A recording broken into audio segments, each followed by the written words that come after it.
Alright, so in this video we're still discussing our quadratic functions and equations, but now we're going to talk about how to solve them using what we call the factoring method. So again, following along in the Glenn Algebra 2 textbook, 2018 edition, we're in section 3.3, so that's where we're going to follow along from there. So, to solve a quadratic equation, you need set equal to 0. Each one of these three methods, which we're going to talk about, one in each, and will have its own different video. If they're not set equal to 0 to begin with, you can't solve them out. So always make sure it equals 0 to begin the process of solving. So we have factoring is the method we're going to discuss today. There's also completing the square and the quadratic formula, which will be future videos. Now, the way factoring works is you're looking for, first, always look at all the terms and see if they have a common factor. If they do have something all in common, always factor that part out first. Even if ultimately it doesn't change the ending in terms of the actual solution or anything like that, it will generally make the process a lot easier once you have smaller numbers to work with or less variables to worry about. If those terms have nothing in common, then you have a trinomial, you're going to use the reverse FOIL method. So you should know what FOIL is. FOIL is where you do multiplying your two binomial expressions, your first, outer, inner, last. Well, reverse FOIL is now going backwards. It's taking the quadratic you got after you FOILed and returned it back into the two binomial method. So you're looking for numbers that multiply by the constant term c and subtracted by the x term b is what you're looking at for how FOIL works. So first up, we take a look at this equation right here. We have 7y squared minus 35y equals 0. And again, the reason why we're using these different factoring methods is because unlike a linear equation, we can't isolate the variable y, because we have two y terms, a y squared and a y, which don't combine into one. That's why we set it equal to 0, and we work with the products of the expression. That's why we try and reverse distribute, reverse FOIL, all that kind of stuff. And for this particular problem, we notice that 7 and 35 have a 7 in common, and y squared and y have a y in common. So we factor it out. And the way factoring works is we simply divide from the original expression. So if you divide 7y squared by 7y, you just get y. If you divide 35y by 7y, you just get 5. And now that we have both it fully factored, we set each product, the 7y equal to 0, and the y minus 5 equal to 0. This gives us solutions of 0 and 5 for y. Now again, we only set the products with variables equal to 0, so if we had only factored out a 7, let's say that's all they had in common, so we don't set 7 equal to 0. That doesn't make any sense. But the expression 7y, we set that equal to 0 to see what y equals. So again, the whole idea, set the expression equal to 0 after we factor out what they have in common. Now something like this, b squared plus 13b plus 30 equals 0, as we can see, we have three different expressions, three different terms. They all have nothing in common. The first two terms have a b, but the last term doesn't. The first term's sorry. The first term is really sorry. The first term is just simply a 1 in front of that b squared, so there's no numbers they have in common. So what we're doing now, what we need to think of is when we factor this, we know we're going to have a b in the first spot. The key is figuring out what numbers goes from there. Now, the reason why we know it's b is because we know it's b squared. Had it been like 2b squared, then it would have to be like a 2b and a b, and it gets a little more challenging. We'll get to that. So now we're looking for two numbers that multiply to be a positive 30 and add to be a positive 13. So the only two numbers that do that, and if you list out all the factors of 30, we have 1 and 30, 2 and 15, 3 and 10, 5 and 6. The 3 and the 10 are the only two that do that. So it'll be b plus 3 and b plus 10. So we said each piece equal to 0, b plus 3 equals 0, b plus 10 equals 0. And we get negative 3 and negative 10. Okay. Now, for expressions that might have bigger numbers than 30, there are ways you can use your calculator to help you out. If you have a graphing calculator, if you were to, for example, for this one, if you were to graph y equals 30 over x, and then go to the table function on your calculator, it will show you all the different x values and its corresponding y values. Anywhere you notice they're both whole numbers, like you'll find when x is 1, y is 30, x is 2, y is 15, so on, those represent factors of the number. You can use that to help you figure out which factors actually work out. So keep that in mind with numbers that might get larger. So x squared minus 7x equals 18, well, it clearly doesn't equal 0. So we have to move the 18 over to make it x squared minus 7x minus 18 equals 0. So, now again, we're trying to reverse FOIL. So we know x goes in the first spot. They're multiplying to be a negative 18. That tells me that one is positive and one is negative. They have to be opposite signs in that case. And if they're opposite signs, while they're adding to be negative 7, it might be more accurate to think of them as subtracting to be the 7. And the two numbers that multiply to be 18 and do that are 9 and 2.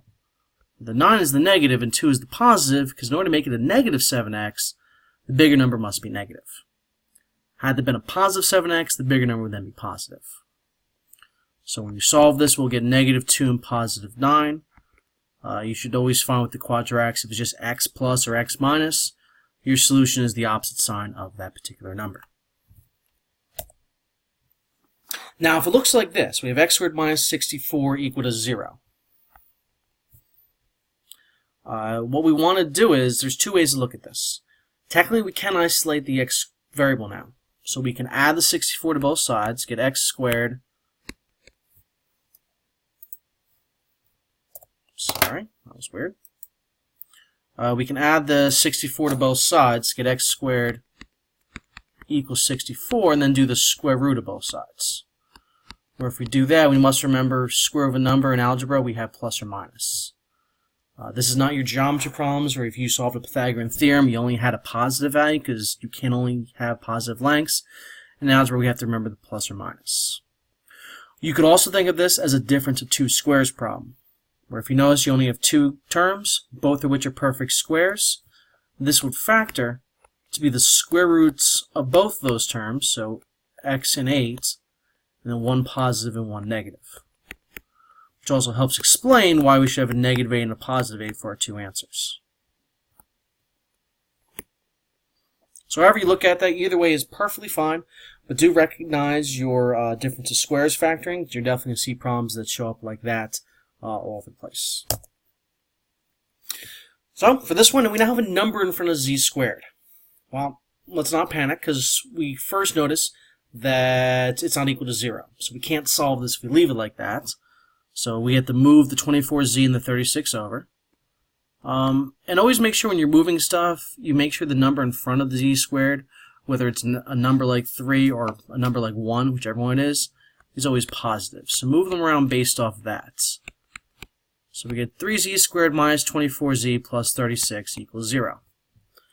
Now, while we will talk about soon how to factor when there's a number in front of the variable that's being squared, we notice for this one, every single term is divisible by 3.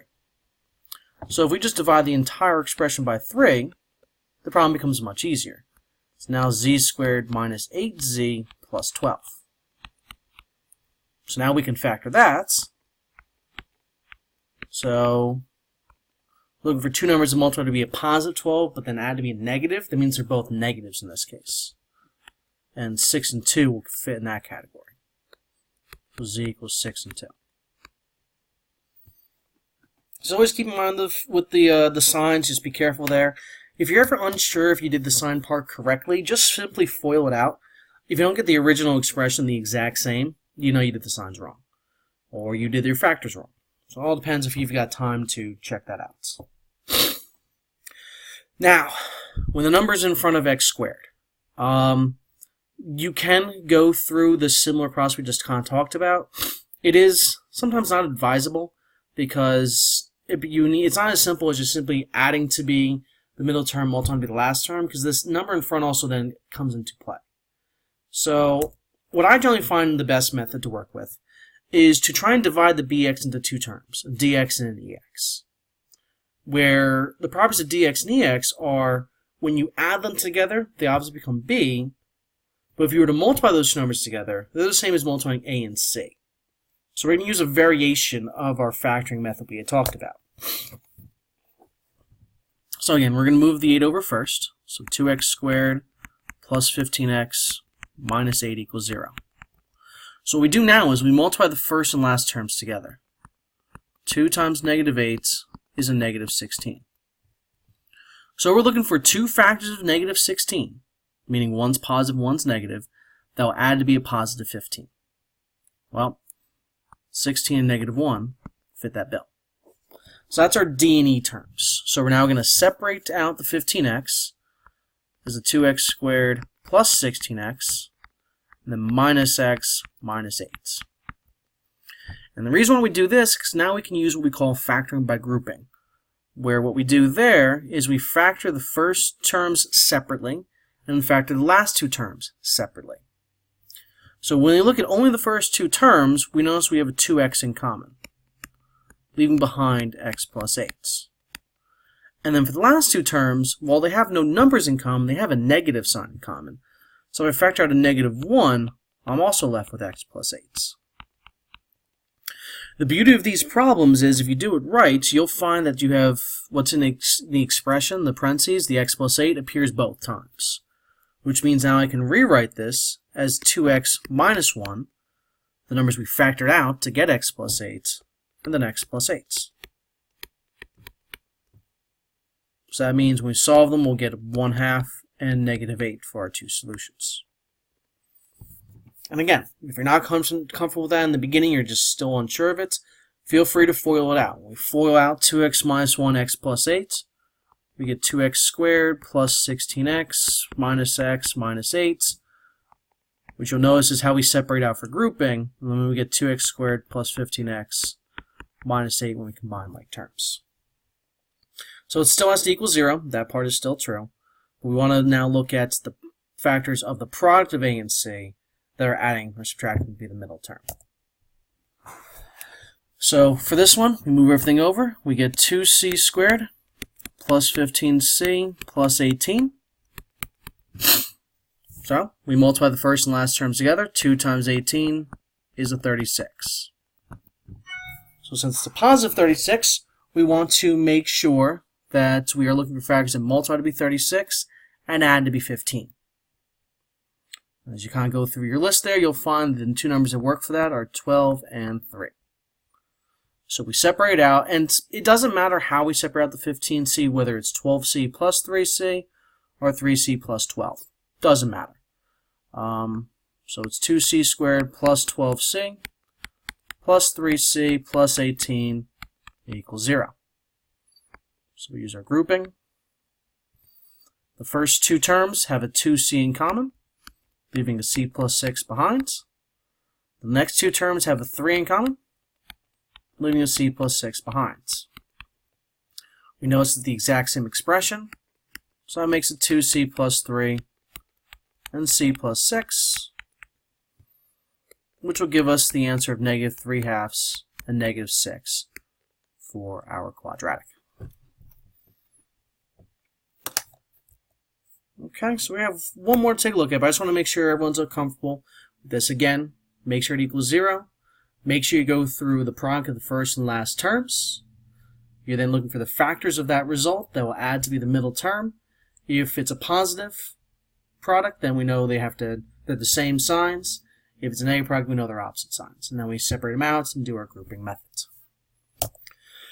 Alright, so for this one right here, again, same idea, it's got to equal 0, so we'll move everything over. 3w squared minus 33w plus 90. Always make sure it's in standard form as well. Doesn't matter how it looks in the beginning. Write it as the variable squared variable and then the constant. Well, you could continue what we just talked about with grouping and multiply 3 times 90 and then find the factors of that add to be negative 33. But why would you do that to yourself? If we notice every single term is divisible by 3, we always divide by whatever they all have in common. So w squared minus 11w plus 30. We now have a much simpler quadratic to look at. So the factors of 30 that add to be negative 11 would be a negative 5 and a negative 6, which means w is 5 and 6.